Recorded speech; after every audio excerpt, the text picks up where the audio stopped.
প্রয়াত নায়ক যে সালমান শাহ, তাকে দেখেই নাকি আপনি অনেক অনুপ্রাণিত হয়েছিলেন এবং মনে হয়েছিল যে মিডিয়াতে কাজ করবেন।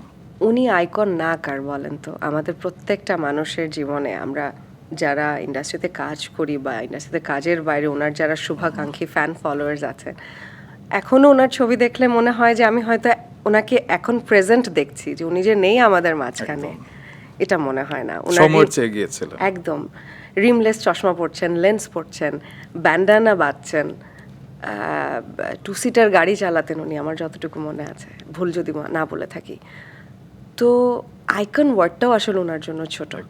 তো আমার সবসময় ওনাকে দেখে মনে হতো যে এত স্মার্ট একটা মানুষ এই ইন্ডাস্ট্রিতে কাজ করেন। স্বাভাবিকভাবে সিনেমা নিয়ে আমাদের মধ্যে একটা ডাইলেমা কাজ করে যে সিনেমা ইন্ডাস্ট্রি এফডিসি ঘরানার কাজ করব কি করব না।